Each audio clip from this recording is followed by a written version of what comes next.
Hello and welcome to Coffee with Jenny B.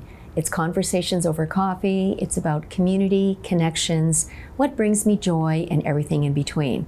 I'm your host, Jenny Sakovac. I started in marketing probably about 40 years ago, believe it or not. And saying that out loud makes it seem like a really long time. But when you're doing something you love, when you enjoy the experience, you enjoy connecting with everyone regarding the marketing, PR, communications, it really doesn't seem like work. Now, when you think about marketing, there's just so many ways of looking at it.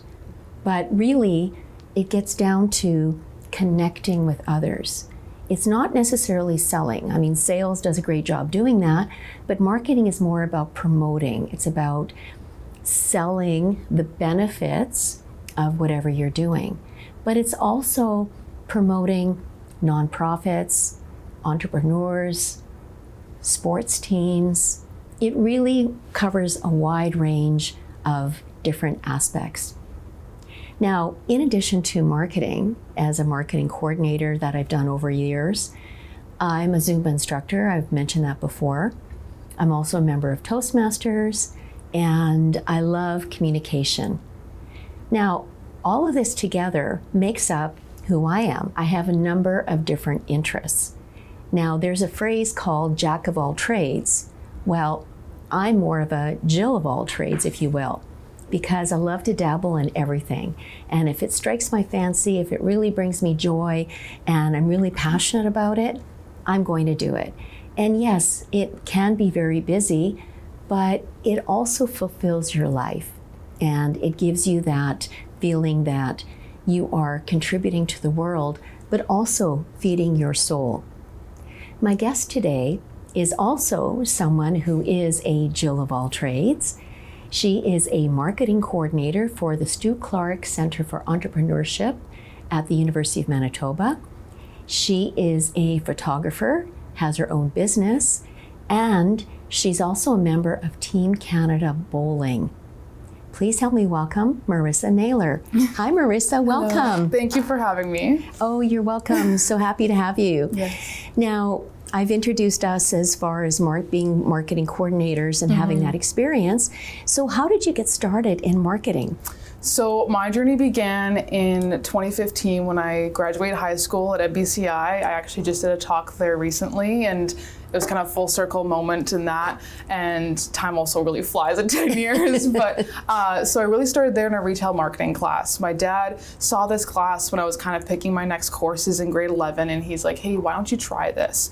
And I'm like, well, this business thing, I've never seen myself as a business girl, says like a 17-year-old at the time. And I was like, okay, I'll try it. And so I took the class. I had a fantastic teacher. His name was Richard Clausen, still remember them to the day. I was actually hoping to see him at MBCI. I never got the chance to, but that's okay. And so my business really kind of mine started there of what is retail, what is marketing, what is business, what does this all mean of like in this world? And so starting my journey there really propelled of like maybe starting my own business, going into marketing, or doing something business related with my career. And so at that time in grade 11, grade 12, I wasn't even considering university actually, because I really didn't know what I wanted to do. But I had a lot of family members who also went to university, where they're really good mentors, my auntie, my cousin. And so they really were like, you should do this. But even if you just go to university, try it out and pick something, you'll find what you want to do. And so I took recreation management. I started university in 2015, graduated in 2021, and recreation management is a very encompassing degree. It's not just planning, strategic planning or marketing or recreational programs. It's literally everything under the sun. And so for me, it was really bringing my business mind to a strategic planning perspective and tying those together. And so during my University of Manitoba experience, I was also on the team Manitoba, or I should say University of Manitoba Bison Women's Golf Team. I was the captain there. And so it really helped me push myself in terms of going to school and pursuing my degree, but also wanting to compete at a provincial provincial level and even a national level with golf, because golf was one of my other sports that I really enjoy. And so yes, I do 2 sports of bowling and golf, and I tie them both together here and there. But so when I graduated high school in 2015, before I started university, I had a couple family members get married, and they're like, hey, do you want to photograph our weddings? You love photography, you love a camera, like, why don't you do this? And so I was kind of like, okay, like, this is a super cool idea, but like, what do you mean I should just shoot your wedding? Like, this is kind of out of nowhere. And so I brought my camera, I had some fun with it, you know, just pulled my cousins and my sister off to the side for random moments. And I kind of found a spark that was really cool that I really felt in anything else before. And so when I felt that spark, and I had a really good mentor, his name is Carrie Lauder. He taught photography at Tech Fock High School, and he really took me under his wing to really kind of see what photography was, both in sports, both in weddings, and just everything. And so he really helped me in the first couple of years of my business, from like 2015 to 2017, of like, yeah, the very basics of photography. And so when I really kind of got the grasps of it, I then was like, okay, I want to start this business, and kind of like, maybe it can help my education, or like help me build my personal brand today, or just kind of build me as a person. And so I launched my business in 2017 with like a couple weddings, which I was like terrified to shoot because I was like, I'm going to screw this up. And I'm like, clients are paying me for their biggest day of their lives. And so I just did it and kind of jumped on the whim, talking about like being uncomfortable and not knowing what you want to do. And so I was like, okay, I'm going to do this. And I started, and I mean, fast forward to today, and we're booked out for the whole year this year, which is crazy to think. And so photography really started there, but marketing also started with my photography passion, because I never really had to do marketing in anything I did before. But to get your business off the ground, you have to market yourself. Of course. And so for that was personal branding. It was diving into marketing. So for me at the very start was just social media, email, and like building a good website. And then as I finished university, I had that extra couple years because COVID was a thing, unfortunately. I graduated in COVID in university. My family threw me a big celebration. It was amazing, but it was also like, okay, this kind of sucks. Yeah. And so I kind of took my passion for photography and marketing that I kind of started realizing into my last couple of years at U of M while I finished up my golf scholarship. And so that is when in Asper I realized, okay, like, I really love this stuff. And so I stopped. I finished university, had my couple years finished, tied up my golf scholarship, and it was an absolute blast. Like, I had the best teammates and everything, and I was like, okay, it's time to go into this career and really build this personal brand. And so I started my career at the university actually as a social media coordinator. The whole team there, we call them the Marcom team, or the Marcom team at the time. It was super fun. It was like 6 of us, and we just all gelled really well. And I really just saw this to be a bigger thing for my career, and that is when I kind of just said, I'm going to do this. And so I really built my portfolio. I immersed myself in all these experiences of like volunteering on boards and doing stuff that really, as a shy girl in high school, I never saw myself doing. And then I also met Maddie Thompson at the time when I was working at Table Space. And that's when that connection began. And I mean, has flourished into something super cool with sip sessions and just working with Mad and like their branding photography. But going back to marketing, though, it really started with my photography business. And so working with Stu Clark team there at the university is a dream, because I never saw myself being an entrepreneur as a student, and now I'm helping students become entrepreneurs. So it's a very full circle moment for a very young age, I feel like, but it's also something that's just really propelling going forward, because my ultimate goal is to become that executive director of a marketing firm or a business that really helps marketers or helps people or a marketing team succeed in their goals. And so it really started in different areas, but I mean, and now it's all coming together today. So it's kind of surreal, but. You know, you've been able to pack so much in such a short period of time, really, when you think about it. But I love how you talk about, okay, I did this and then this, and I'm doing this and this, but it's all interconnected in a way, because it's based on what you are interested in. And so, yes, you started out thinking about marketing and thinking about, you know, bowling and photography, and we'll get to the bowling in a second, because I really want to learn more about that. But the idea that one thing doesn't have to exist on its own. It can be combined in a number of different interests. And it all makes sense because you're right, building your brand, building photography, you need to market it. Okay, well, so how am I going to market it? Well, I need to learn how to do that. So then you go and learn that thing. And then now you started your own business. And it's really interesting and kind of, I want to say poetic in a way, that you're working with students who want to become entrepreneurs, so you can really base on your experience as an entrepreneur, and so you can talk about, the highs and the lows, some of the challenges, some of the wins as well. And really, being an entrepreneur is not for the faint-hearted at all. Totally. It's actually funny you say that because bowling is just like entrepreneurship, really. Sports and entrepreneurship are very similar. You're not gonna always have the best day on the lanes. Like, sports puts you through the ups, the downs, the ugly, the bad, and they see it all. Like, your teammates, you're online when you're showcasing yourself, but also being on Team Canada, it's not all roses and sunshine, so to say. It's very much a lot of dark times sometimes. A lot of gutter balls. Yes, yeah. When I was a kid, there was a lot. My ball barely got down the lane at 8 years old. I had really long hair at the time, and my ball would get down and fall off. And so it's kind of funny how the two play together, though. Absolutely, yeah. Now, let's talk about that for a second, because I love the analogy that you talk about bowling in terms of, very similar to being an entrepreneur, because you're part of a team, but you're basically, you're doing it for yourself, but you're doing it for the team. So then if you don't succeed for yourself, it doesn't work for the team. So how did you get started in bowling? My parents started bowling at Chateau Lanes on Friday nights. I was there with my brother, and they were just throwing balls, and my brother and I were playing toys or whatever in the background and trying not to be annoying.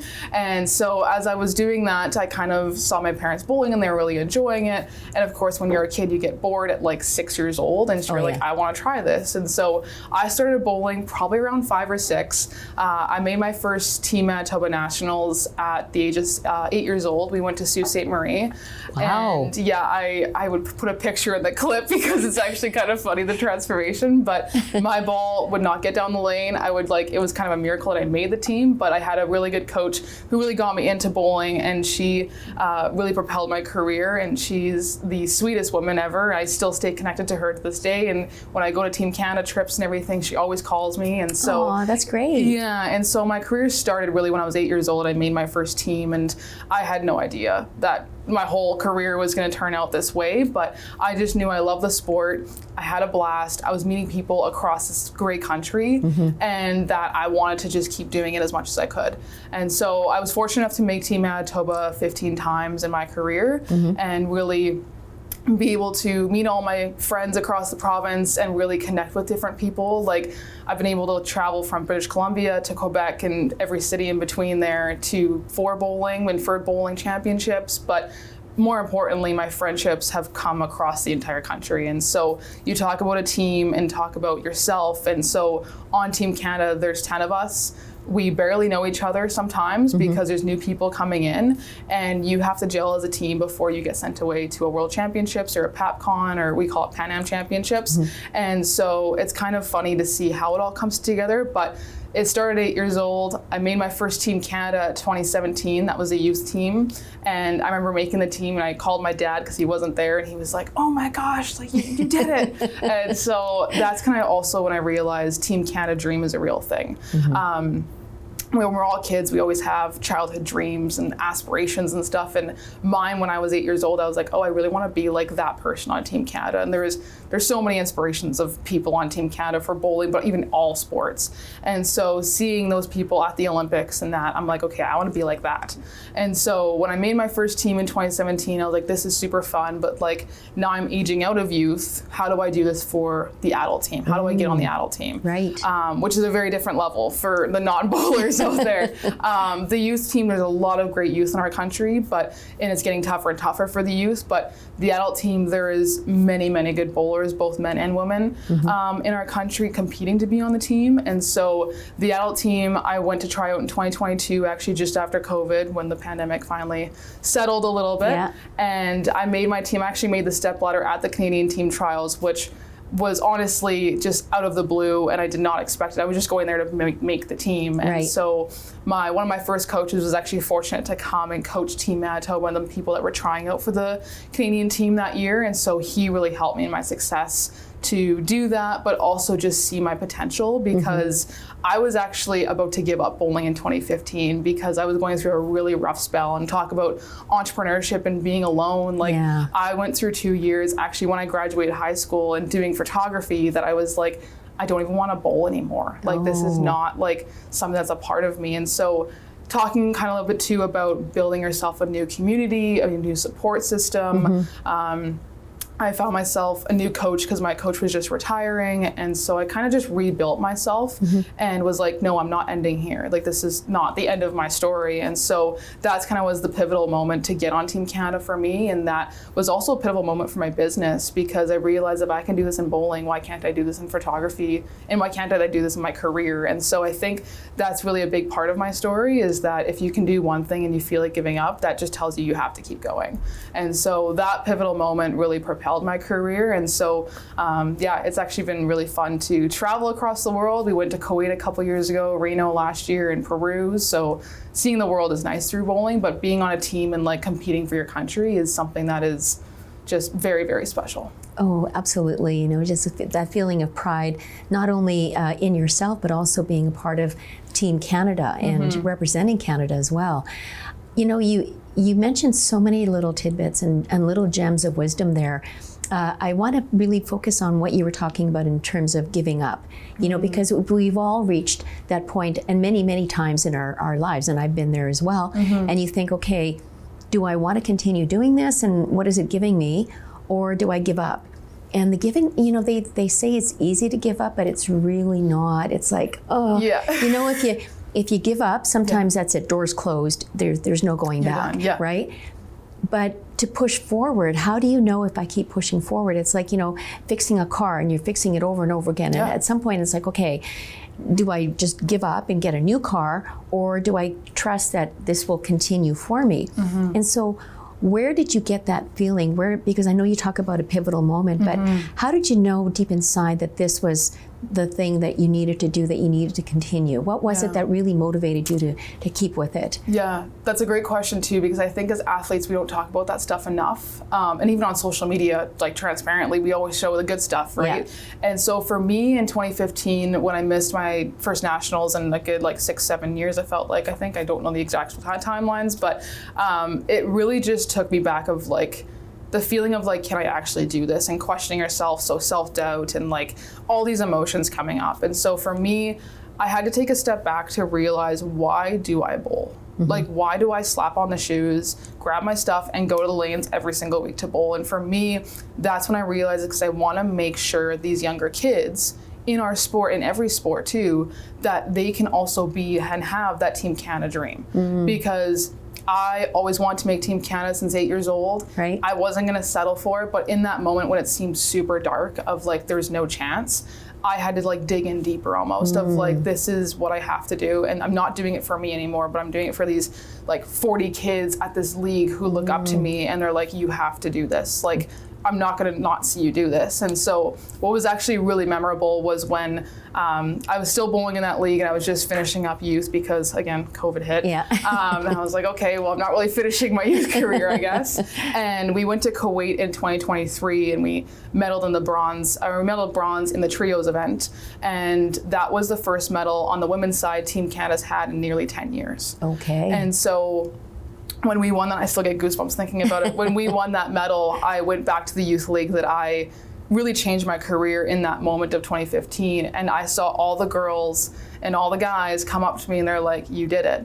And so that right there was worth anything that I was second guessing or thinking twice about. And I think in 2015, I mentioned the change of support system is that a lot of people didn't realize I was going through that. When I talk about it now, they're like, what do you mean? What do you mean you were going through that? And I was like, you don't realize it unless you're also in your close friend circle, because your friends obviously know what you're going through in your family. But on the external part of lanes and coaching and all that kind of stuff, people don't know that. And so I think sharing that story shows vulnerability, but also shows that you are not alone. in any mental health struggle or any sport, and not even in sport, but in everyday life. Yes. And so seeing that was more of, okay, I can do this. And so winning that medal in Kuwait, and I came home and I actually looked at the coaches who really helped me through that dark time, and they're like, you're going to keep going, right? I was like, well, I'm not stopping now. And so it was So I actually, I just was fortunate enough to get selected for Team Canada again this year. And so, yeah, so really exciting. Awesome. Yeah, it's really recent news too. So,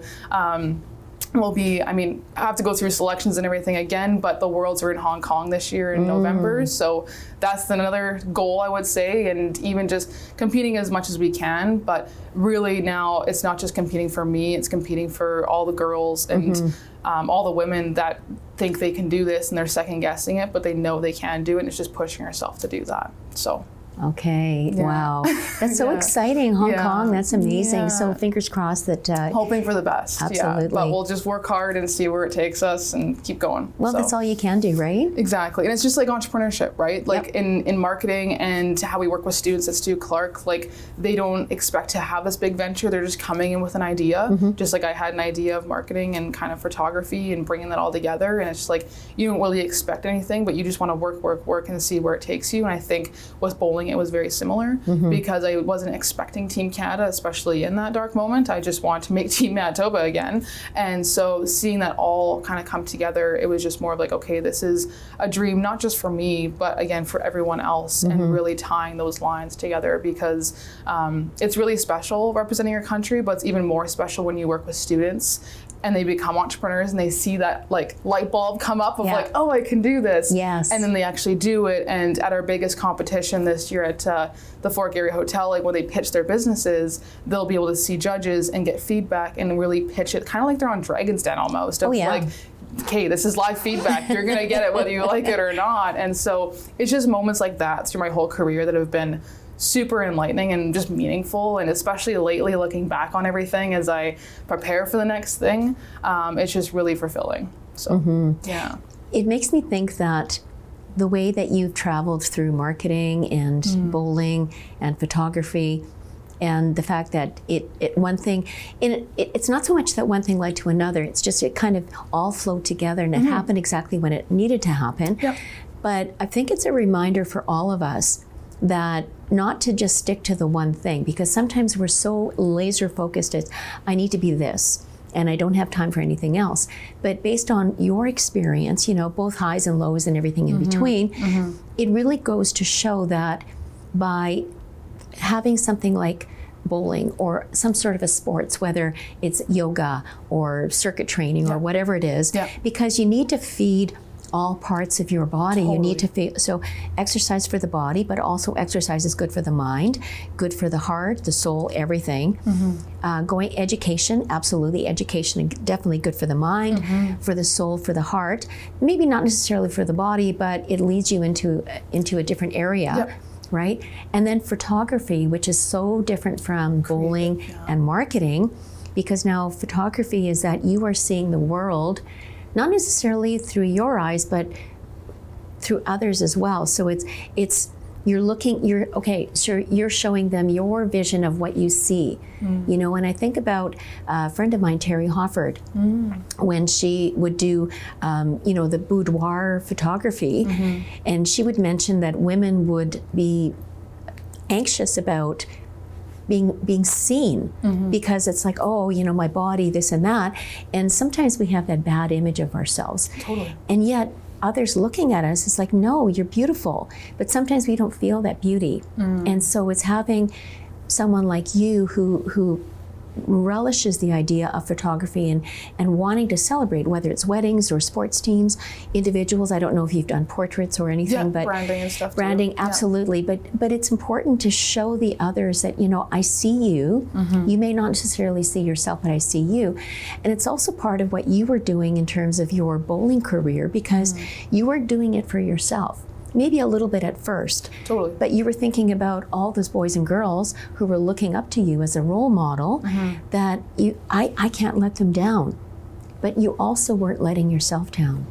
I think it's a good motivator though, because I think going back to even photography and marketing is that who do you do your career for? It's kind of what I think when I think of like, okay, bowling was for the girls or for the guys or for this youth league and all the youth in Canada, but what does it mean to do photography in that? And for photography, for me, pretty early on, it was when I saw a client smile and feel good with their partner or feel good with like their brand or just themselves or their family, like seeing their face light up when they saw a photo was like the most touching thing I've ever felt, whether it's like a gold medal or anything. It's great. It's a different feeling when it's like a client. But and in marketing, when I started working at the university, it was when students came in or had ideas, or in my case now have an idea that they want to bring to life in a venture or a side hustle. And they're like, okay, I want to do this, but how do I do this? And so I think just seeing the light bulbs come off in students and seeing young bowlers have that idea of like, I want to make Team Manitoba, and then after that, I want to make Team Canada. And so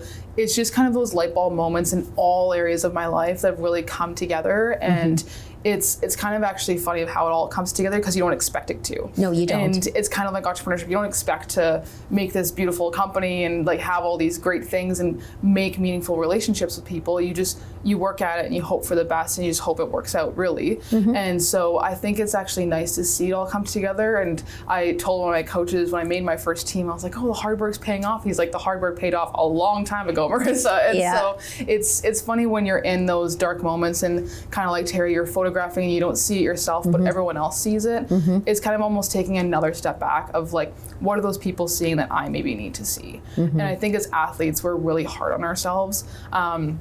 As marketers, we're really hard on ourselves, like being in the marketing world, like we're always so focused, and like taking a cup of tea and relaxing is sometimes really hard for us to do, but reminding ourselves to do that too, because you can get soaked up in today's world so easily. I know I love social media, but it's also super consuming sometimes. And so reminding ourselves to take a step back in every area is super important. And I mean, for athletes, we get taught that in team meetings and in our peers and that, but doing it is really hard. And so I think that's just a lesson that I need to keep learning myself, but also just in general for any entrepreneur or sport enthusiast or anyone that's kind of wanting to just go get it and have that motivation to do that, but also remind yourself of like, don't forget about you at the end of the day. Yeah, that's very important. Yeah. You know, I like to think about what you had said in terms of everything just happened the way that was supposed to happen. And I think sometimes when we plan, like if you have a goal, okay, I have a goal, I want to be a photographer, my goal is I want to do this and I want to do that. And yes, absolutely, it can happen that way. But I feel personally for myself that just going with the flow, having a vision though, it's different. Like going with the flow and it's like, yeah, okay, you know, maybe I'll do this and this and this. But what do I really want? What is going to bring me that happiness, that joy, that feeling that I'm making a difference, not just for myself, but others around me? And really focus on following that vision. And so you've had that through your life. One thing is leading to another, and it's like, oh, so I'm on this path. Okay, so should I continue? And what's going on here? It's like, okay, I'm going to take a chance. And that's what you do. You take a chance on life. You take a chance that it's going to work out. Sometimes it doesn't, and so, okay, well, at least I tried. Because sometimes if you don't try and then you always second guess, you know, I wish I could have done that and see how it works out. And if it doesn't work out, at least you tried, and okay, now I can move on to something else. But it's that experience that you can now share with your students, that the idea, don't give up. Give it your best shot. If you really feel at the end of the day it's not fulfilling that joy that you want for yourself, then move on to something else. But don't quit before you've had a chance to really give it a good shot. Well, and I think that's a really important point, going back to the bowling, because I think in that dark space, in that area of like, just that 2-year period, I would say, is that, again, I've never felt that dark, and for those emotions to come up and for no one to see it. And that's when I realized, like, mental health wise, how important it is, but also you live and you learn. Like, you're gonna lose, you're gonna suck at something. It's totally fine. And when I lost and I sucked pretty bad for 2 years, I would even be honest to say, I realized I needed to take a step back and look at a deeper level of like, okay, like again, why do I bowl? But what is the deeper thing of what I'm trying to accomplish, and why do I want to go do Team Canada? And so I think having a plan is really important. I'm a big planner myself, I will say, and with goals and everything, but I think it's okay to remind ourselves too of like just going with the flow is even more important.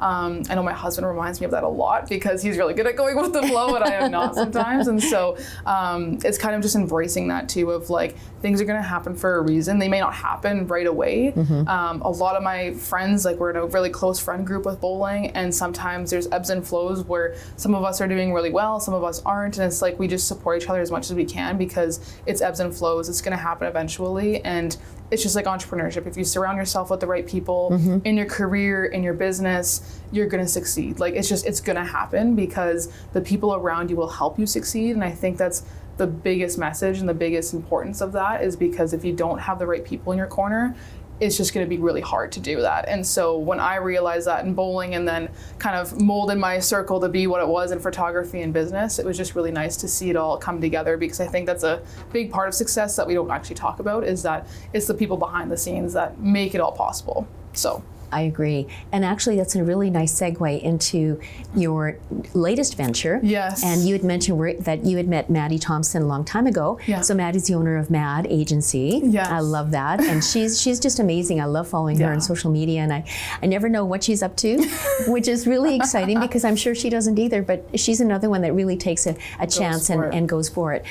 So SIP Sessions, how did that start? Yeah, so SIP Sessions, the title, we still like kind of laugh about it because it's such a unique title and you don't expect to kind of hear that about a networking event. But Maddie texted me one day, really out of the blue, which we do a lot, and she was like, we need to maybe create this networking event. Like, we need to bring a community together that's not just like Tech Thursdays is amazing. I've been to a few, like they are awesome.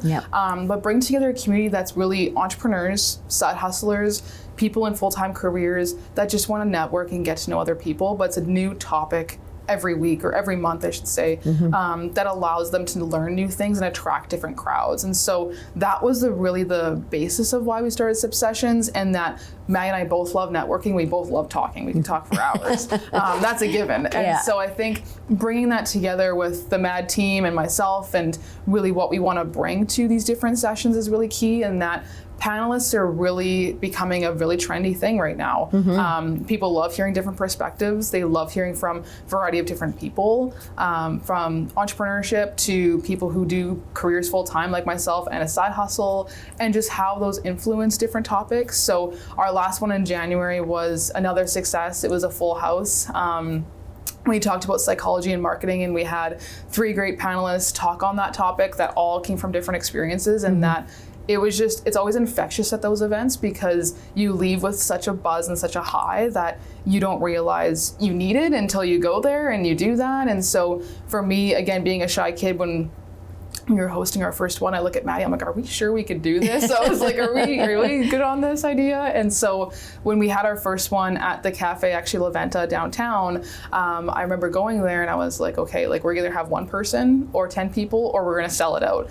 And sure enough, we sold it out in I think it was 24 hours before the event happened. And so I looked at Maddie and I'm like, okay, we'll just keep this going and see what happens. And so almost a year later, actually, we're selling out every event and just really bringing together a community of people that is just really loving these events. They're meeting new people, they're having great conversations, they're smiling, they're having a good time. Like, it's not your traditional networking event where you're going just to make a connection, but you're going there for a beverage, you're going there to talk, you're going there to learn something, and you're there for a great time. So I think that's really the vibes that we want to bring to SIP Sessions, that we're going to continue bringing. And it's just super fun doing it with Maddie because we're very similar people. She is also very driven, as I'm sure everyone could tell on social media. And she is a go-getter with her whole team, and her team's growing so fast. I remember when she was a team of 3 people just a couple years ago, and now she's a team of, I want to say 30 plus. And I'm probably wrong in that number, but it is incredible to see. And so I think it's just a powerhouse event that's going to be becoming something bigger, and we can't wait to see where it goes. So. You know, I agree. And I was actually at the session. It was at Indulge Cafe and Bakery. Yes. And, you know, it's interesting because you mentioned we had come for coffee or, you know, a beverage of some sort, you know, networking, learning from each other.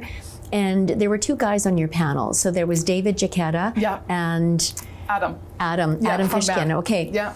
So as an instructor for the University of Winnipeg PACE, I actually connected with Adam and David, and I invited them to become guest speakers to one of my PR class. Yeah. And so I've kept in touch, not so much with Adam, but with David, like we've connected. And so it's making those connections and not going there with business cards and saying, I want to make a connection, I want to meet somebody, for whatever purpose. But again, it's happening organically. Like we all come together and we're all learning from each other, which I really love. Mm-hmm. And I've also been to another session, and you're right, they sell out, but they're free, which is, which is really, I love that you offer it for free. Because of course, we have to buy our own beverage and for eating, whatever it is. Yeah. And I think because it is offered for free, that you're able to get the space donated, which I think is wonderful, because it's a win-win not only for the organization, like the restaurant or the business, because we're buying something from them, and it's on a weeknight, which tends not to be very busy. Yeah.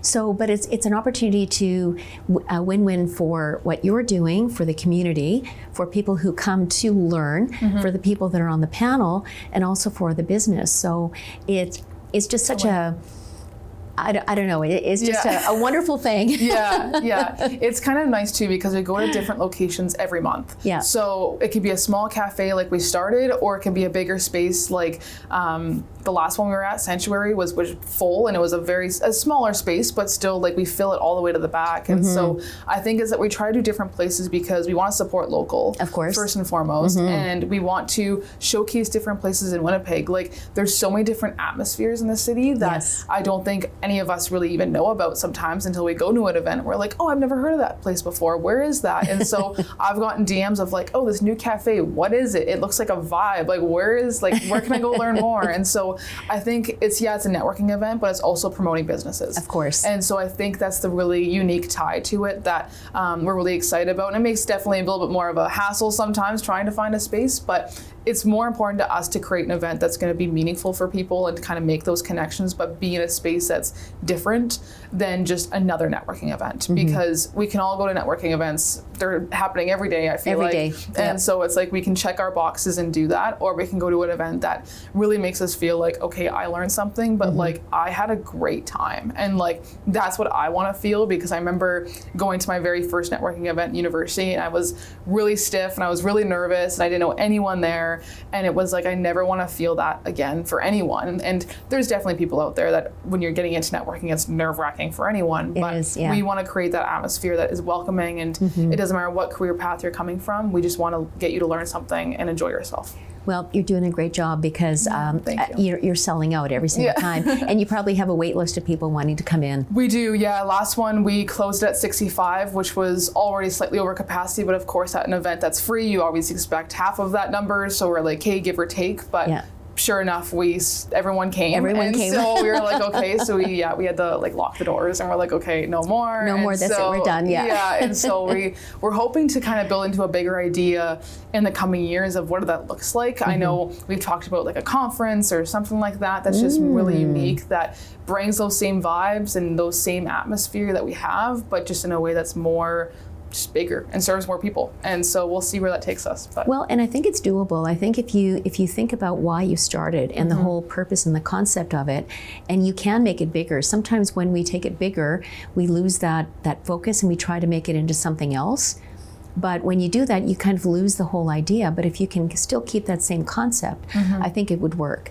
Totally. Yeah. And I think it's also too that there's so many topics we want to cover. And I think if we did that event, of course, like every month, but if we did that in like a bigger conference. And do sort of breakout rooms and.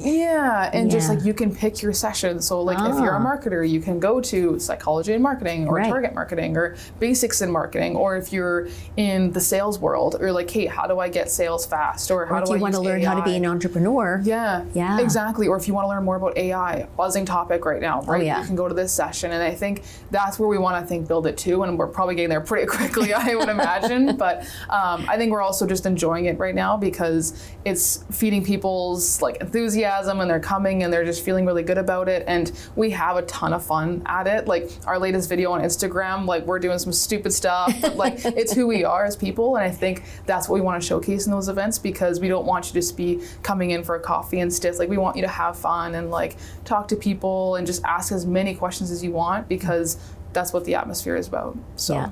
I want to say that you do a great job as a moderator. Thank you. Yeah. How are you enjoying that experience? It's actually very different for me. So talk about something you've never done before. Yeah. When Maddie came out to me and she's like, "You're moderating." I'm like, "I'm what?" I'm like, "What do you mean I'm moderating?" And so I think for me, it was uncomfortable circumstance for sure.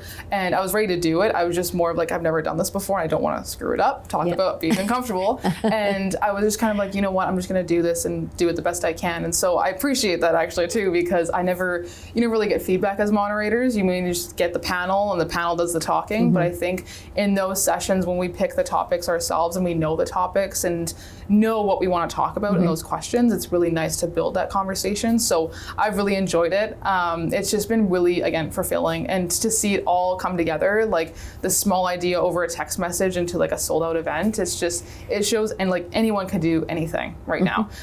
It's any business, it's any like small venture. Like May and I just do this on the side with her Mad agency and then with all my stuff going on. And so we just try to enjoy it as much as we can. But yeah, it's been a blast to moderate and just connect with different folks and really just see where everyone comes from. There was actually a couple people at our last event that came from Colombia, or originally were from Colombia and from Brazil, and they moved to Winnipeg. And talking to them, I like triggered my bowling mind, because Pan Am Championships, we compete all against South America. Right. And I'm like, oh my gosh, I have so many friends in your countries. Oh, this is super exciting. But I was also like, oh my gosh, like you came to Canada from this place. How is your experience so far? Yeah. Because it is really surreal for those people to come to a networking event when they don't know anyone, but by the end of the night, they come up to Maddie or I, and they're like, I love this. Yeah. And like for me, again, going back to students, that's what means the most. Yep. I hopefully you love your coffee, because that was more like an exciting thing, but I think it's more of, did you learn something? Did you make a connection that you're going to have on LinkedIn or go for coffee afterwards? Did you make yourself feel at home? Because really it's just that atmosphere where, again, it's not your normal event. We don't want to be your normal event. We want it to be something that you feel special at. Even if it's your first one or your 100th one or whatever it is, we want to make you feel special. And so we try to do that with every single person coming through the door, but obviously we can't talk to every single person. But it's just been fun talking to different experts though, because there's so many people in the city that know so much, and we just want to try and get them all to an event. And so we're trying our best, but we'll work through the line as we go. But and it's a really good thing. And even though you may not necessarily talk to every single person, I feel that they sense that they are belonging to whatever it is you're doing and feeling that they're part of the community. Yeah, no, and I think that's the biggest word is community, actually. And at Stu Clark, that's really what we do with our students too. Is like SIP sessions is we want to have a community of students come into our office and feel like they're a part of something. Because at university, it's a very big world. Yeah, there's a lot of students. Like when I was there, I felt so overwhelmed, and I didn't even know the center existed when I was there, else I would have gone there for my own business. And so really helping build that awareness in that regard is really nice, because those students know about the center, but they know there's a community on campus where they can go and have those conversations. And then with SIP sessions, they can come and like those same students can come to SIP sessions and be like, hey, come network with a bunch of experts who are entrepreneurs, and now you can bridge your two worlds together. And it actually happened at last event. There was some students that we helped come to the event, and they were like, oh, this was super fun. So when they came in the office, they were like, Marissa, you're amazing. I was like, this is crazy. And so I was like, yeah, I'm glad you enjoyed it, because as a student, when you're going to university, you're just trying to figure out what you're going to do with your life. Like I just totally like you get did, that. Yeah, like you're so overwhelmed. But when you make like one connection, and you know that connections on LinkedIn, you're going to talk to them and go for coffee. And then when you go for coffee with them, it's like, oh my gosh, I'm learning so much in like a half an hour conversation. Yeah. It just really gets your head going. And that's really what helped me in my career. And I think it's just also giving back into that with Stu Clark and with SIP sessions, but also just in everything that we're doing, because there's so much to offer. It's just a matter of trying to do that as much as we can in the years that we have, because we want to do so much. But yeah, we're looking forward to what's next for SIP sessions, because it's growing faster than we anticipated for sure. But just actually like Matt and Maddie and the whole team there, they've grown it to be a huge agency, and they're super fast and just flamboyant, and they're like a full like TV show almost in that team, I want to say. And then there's myself and all of my team and all the different aspects of my life, and kind of just seeing those come together. It's really, really special. And so we can't wait for the next one, and stay tuned for details because we'll be releasing it soon. Absolutely, and I'm looking forward to it as well. Well, thank you so much, Marissa, for being here and sharing your journey as a marketing coordinator and Team Canada bowling and photographer and everything in between. And it's been lovely to hear about how you've made a difference, not just for yourself, but also for your students and for your community. Thank you for having me, and it's always a pleasure to share my story. I know it's very different from the traditional lines of marketing and entrepreneurship, but everyone has a story that needs to be told. So. You know what? And everybody's story is valid and important. So thank you for sharing yours. Thank you for having me. So this has been Coffee with Jenny B on the Multicultural channel. I am your host, Jenny Sakovac.